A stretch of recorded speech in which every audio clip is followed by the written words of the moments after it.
Iran opens its airspace for India. The first batch of students opened its otherwise closed airspace exclusively for Indian evacuation flights. कुछ ऐसे students हैं जो मुश्किल का शिकार हैं. ये बात अपनी जगह पर सही है कि इंडिया ने बड़ी एक कमाल महारत का मुजाहरा करते हुए वहां से 2 फ्लाइट्स के जरिए कहा जा रहा है कि कुछ 600-700 के करीब स्टूडेंट्स निकाल कर वो ले आए हैं और अपने मुल्क वापस पहुंचा दिए. इंडियन गवर्नमेंट की ये प्रायोरिटीज थी. उन्होंने अपने स्टूडेंट्स को हेल्प करने के लिए वहाँ का उनको वीजा फ्री किया और वहाँ से अपने स्टूडेंट्स को निकालने का एक रास्ता निकाला. आपकी फौज बिकाऊ फौज है, जनरल्स करप्ट जनरल्स हैं. आपकी फौज सिर्फ और सिर्फ आपके अपने निहत्थे लोगों को मार सकती है.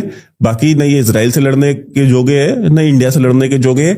ये फौज आपकी भाड़े की फौज है. बाबू ने बैक ट्रैक ये कह के किया कि नहीं मोदी ने भारत की तरफ से रोका और मैंने पाकिस्तान की तरफ से रुकवाया. उन्होंने ये पूरा क्लेम कर दिया कि वो पाकिस्तान को ओन करते हैं और पाकिस्तान में आसिम मुनीर वहाँ बैठा हुआ है, इस बात को कॉन्टेस्ट भी नहीं कर रहा है. ईरान ने ये धमकी इसको ना कहें तंबीह जो है वो तमाम इर्द गिर्द के मुल्कों को भेजी है.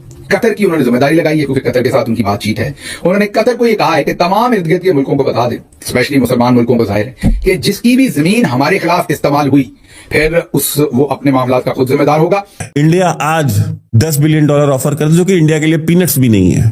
पीनट्स भी नहीं है. आपके जितने जनरल्स हैं सारे कल आकर के मोदी जी को यहाँ सैल्यूट मारेंगे लटियंस दिल्ली में. हमने ये धमकी इसको ना कहें तंबीह जो है वो तमाम इर्द गिर्द के मुल्कों को सेरेमनी के लिए टेंपल की वहां पर उन्होंने सारी जनता के सामने पब्लिकली ये बोला है कि G7 में जब वो वहां पर थे तो उनको कॉल आई प्रेसिडेंट ट्रम्प की और अमेरिका की तरफ से उनको दावत दी गई कि जी आप तशरीफ लाएं और हमारे साथ खाना खाएं.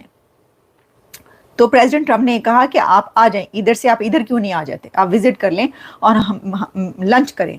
ये कहना है मोदी का. और उन्होंने मोदी साहब ने ये बात अपनी पब्लिक गैदरिंग में बताई कि जी उन्होंने कहा कि आएं और हमारे साथ खाना खाएं. तो मैंने उनको ये कहा कि मुझे जो है ये प्रभु की जो धरती है वहां पर पहुंचना है. यानी उन्होंने डिक्लाइन कर दी वो इन्विटेशन, ये बात कही जा रही है. तो ये मेरा ख्याल है कि तस्हीह करने के लिए भी की गई है शायद कि जो इस तरह की रूमर्स कुछ थी कि जी कोई नहीं बुलाया कुछ ऐसा, तो उन्होंने कहा कि भाई बुलाया. अच्छा, अब जाहिर है कि अगर ऐसा ना होता तो वो पब्लिक में तो ना बताते ना.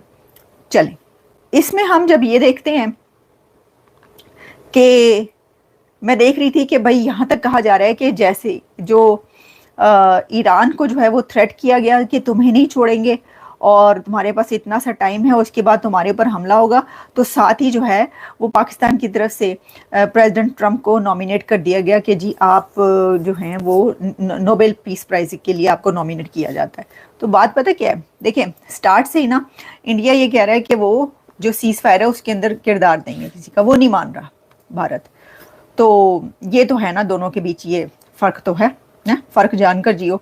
तो आपको पता उस तरफ तो बूट पॉलिश तो फ़ौरन 1 सेकंड में शुरू हो जाती है. चलें, हाँ बढ़ते हैं अपनी तीसरी खबर की तरफ.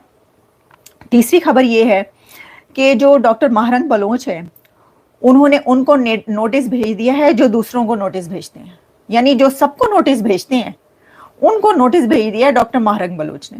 वो डॉक्टर महरंग बलोच ही भेज सकती हैं उनको नोटिस, क्योंकि वो बाकी सबको नोटिस भेजते हैं. अच्छा, अब हुआ ही है कि महरंग बलोच ने DGISPR को नोटिस भेज दिया, लीगल नोटिस.